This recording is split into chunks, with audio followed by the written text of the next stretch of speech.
Të dashur dëgjues, në videon e sotme do të flasim për stresin dhe disa simptomata fizike dhe mendore të tij.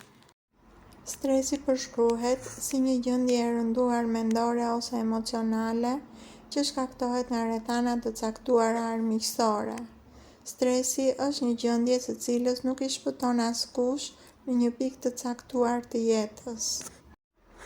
Studimet konfirmojnë se të paktën 33% e të rriturve përjetojnë nivele të larta të stresit. Stresi manifestohet me disa simptomata fizike dhe mendore.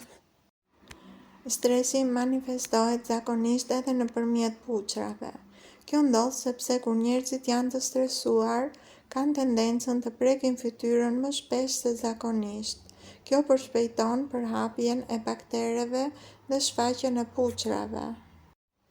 Stresi është një faktor kontribues në intensitetin e dhimbjeve të kokës dhe zonës së qafës. Studimet konfirmojnë se një ngjarje stresuese shoqërohet me një dhimbje të fortë të kokës. Sa më shumë ngjarje të tilla të ketë në harkun kohor të një muaji, aq më shumë dhimbje koke do të përjetojë një i rritur. Në fakt, sipas studimeve, të cilave u referohet AgroWeb, stresi është shkaktari i dytë madhor i dhimbjeve të kokës. Dhimbjet kronike të kokës, nivelet në rritje të kortizolit, hormoni kryesor i stresit, shkaktojnë dhimbje të shumëfishta e kronike. Ndikimi i stresit në sistemin imunitar është i ashpër dhe e bën njeriun një shënjesër të lehtë të shumë sëmundjeve. Në rastin e gripit, stresi arrin të zbehë rolin mbrojtës të vaksinës dhe nënshtron sistemin imunitar. Sëmundjet më të përhapura tek njerëzit që stresohen më shpesh janë infeksionet e rrugëve të frymarrjes. Lodhja kronike dhe rënja e nivelit të energjisë janë simptomata të përhapura të stresit. Stresi prish cilësinë e gjumit dhe shkakton pagjumësi. Nivelet e larta të stresit shkaktojnë probleme me tretjen dhe konstipacionin.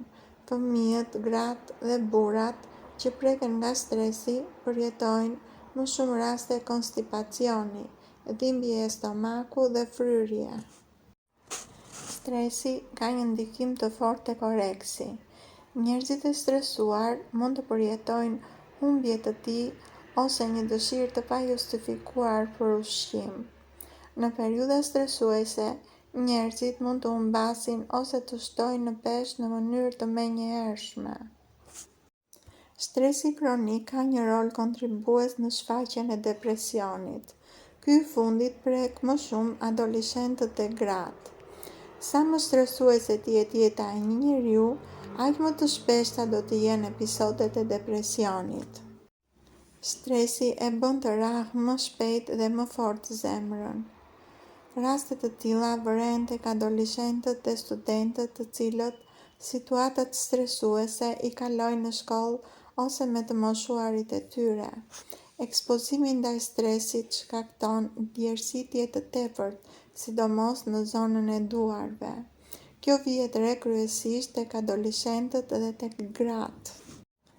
Stresi ka një ndikim të jashtëzakonshëm në shëndetin e njeriut. Ai mund të mbahet nën kontroll nëpërmjet aktivitetit fizik dhe ushqyerjes së shëndetshme.